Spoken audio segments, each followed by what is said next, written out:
Hi, this is Ellie, and I'm back with another video today. I'm going to be sharing my story about the baby blues after childbirth. I knew some stuff about the baby blues, but there's so much I didn't know, and I wish I would have known. The discharge nurse told me about some things I could expect upon discharge, but even at that time, I thought, oh, it can't happen to me. I mean, I'm happy. I've never struggled with any sort of depression. I just didn't think it could happen to me. So I listened to what she had to say, but then it just went in one ear and out the other. And then I got home, and at day 5, just like she had said, it hit me really hard. So just some background information as well. My husband had lost his job about a month before Addie was born, and so that added a lot of stress to her life because I was going to be going on mat leave, and so mat leave wasn't nearly what I was making at my full-time job, and so we really needed my husband to have a job, and so that added a lot of stress to the last month of my pregnancy. And then also the transition from being a full-time employee to being at home, I think, was another big change for me because I had worked full-time. I'd worked full-time for years, right?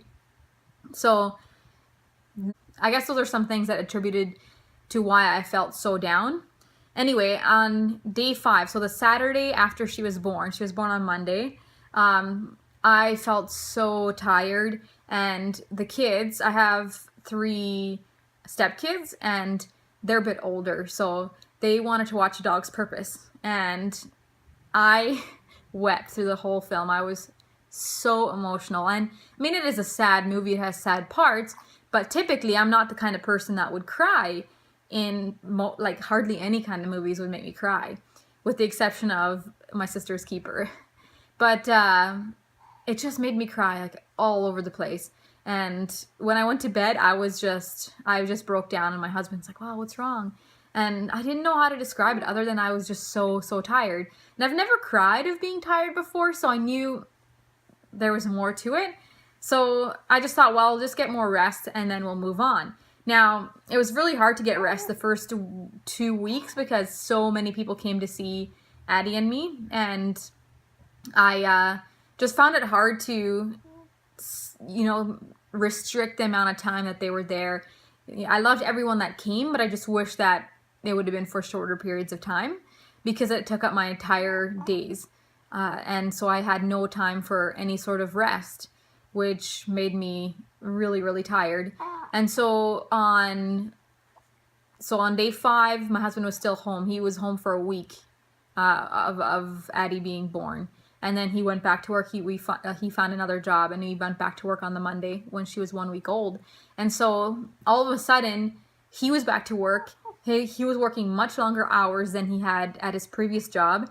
And the visitors started to die down. So now I was at home by myself for all day from till 6:30 till I was home by myself all day, and it was really, really hard on me. And at first I thought that, I was just tired, and I just a transition from being at work all the time to being at home, but I just couldn't get out of it. And every day I would cry over something, and a lot of times I'd cry over nothing. I had no idea why I was crying, and that was really, really tough for me. I just couldn't get out of that rut. And it was about a month, I would say maybe 3 weeks. I was looking at was doing this little test that you could say, well, do you have postpartum?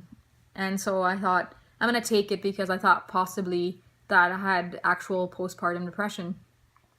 And a lot of the answers indicated towards the yes, except I never had any ill feelings towards my baby. I was always really happy to be with her and to take care of her. So I thought, should I go see a doctor, or maybe I'll just talk to a friend that I have a whole bunch of friends that had kids, and so I thought maybe I'll just talk to one of them. And then before I had done so, I overheard somebody say something about getting out of the house and how it helped them, and so I thought, oh, well, I'll try that. But the thing was that getting out of the house was what was giving me the most anxiety out of anything. So staying in the house was making me feel really sad and lonely, but getting out of the house was giving me a lot of anxiety. Sorry, that's my baby. But getting out of the house was giving me a lot of anxiety because that would mean that I would have to know how to deal with my baby out in public, and if she would lose her mind and I didn't know what to do, I would just felt like a bad mom. And so I thought, well, it's worth a try. So I just forced myself to get out of the house at least once a day. I tried once a day. I mean, that didn't happen all the time because some days she just wanted to be held more than other days, and it just didn't happen. So I tried about every other day to get out of the house, and it made a huge difference. So about at a month, I would say, things started to get better slowly, and which was so awesome. But I mean, some of the reasons for that could also have been that she was getting more independent. She would lay and sleep a bit more on her own. But overall, there was a couple things I learned and a couple things I wish I would have known before. And so if I had to give tips on how to deal with baby blues, it would be this. So if I had to give tips on what I learned during this time, it would be these things. Number one, talk to someone. As soon as you think that you might have the baby blues, talk to someone. I mean, there's so many people out there that have went through this. And I know for some reason we don't talk about it very much, but so many moms go through this. I mean, you carried this beautiful life inside of you for 9 months. Your body is going through all kinds of hormonal changes. So we have to learn to respect what our bodies did. Learn that it's not bad or it's not embarrassing to ask for help.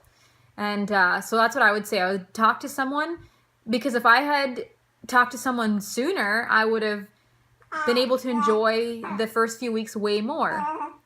My baby is talking away.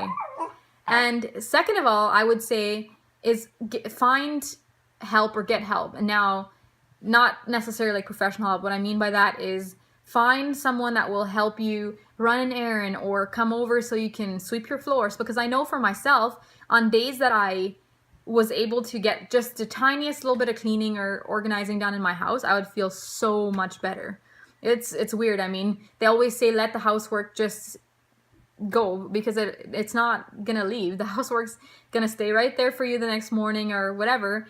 And so just take care of your baby. And I love taking care of my baby, but just getting a little bit of stuff done around the house made a huge difference. So I would say, if possible, find someone that will come over and watch your baby. I mean, tons of people want to hold your baby and watch your baby, right? So just find someone that can come over and you sweep the floors or do the dishes, and you'll feel so much better.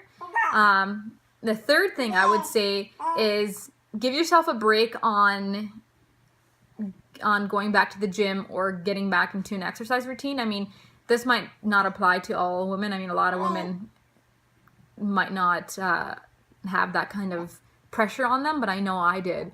I know I had paused my gym membership for 2 months. So a month before she was born, and then about 6 weeks after she was born. And I just couldn't, not so much physically, but just mentally and emotionally, I just felt just not ready to go back to the gym. And my husband was totally fine with that. There's no pressure at all. I mean, I think usually us women put the pressure on ourselves in regards to our bodies. And so I would say that helped a lot, just putting the pressure off. And so I ended up pausing my gym membership for a year. And so if I feel ready to go back sooner, then I will do that. But at this moment, I'm just enjoying being home with my baby. The last tip I would say is do something nice for yourself. So if you have a significant other that works during the day, when he comes home, get him to watch the baby for even half an hour, have a bath, do something, do your nails, whatever you can do, because I feel like that made such a huge difference. Just being able to relax just for a short amount of time. I mean, sometimes I feel bad for wanting time away from my baby or for making my husband take care of her after a long day's work, but actually he enjoyed it and he loved having that. My baby's just talking away. She's almost 3 months old, by the way. My husband loved having that one-on-one time with her, and that just taking care of myself meant that I was so much better at taking care of her after. So that's what I would say. And to conclude this video, I want to say that I realized baby blues are nothing compared to postpartum depression, and that is such a real thing as well. And I would just urge anyone that feels like they might have postpartum depression to please get help. A big reason why I made this video as well was just to help other women realize that so many of us go through it, and I feel like we just don't talk about it enough, and so it's this almost a mysterious issue, and people feel bad about feeling sad around the time that they have their babies, but it happens to so many of us, and we need to stop hiding it, and we need to talk about it, and we need to help each other. And so if you do have postpartum depression, or if you think you do, talk to someone, talk to a doctor, get the help you need, because you deserve it. So if this video helps even one person out there, then it has accomplished everything that I meant for it. And I hope to hear your stories as well. So if you have a story, share it with me. If you make YouTube videos, then link it down below. I'd love to hear about it. Anyway, that's everything I think that I had wanted to say. So goodbye, and I love you all.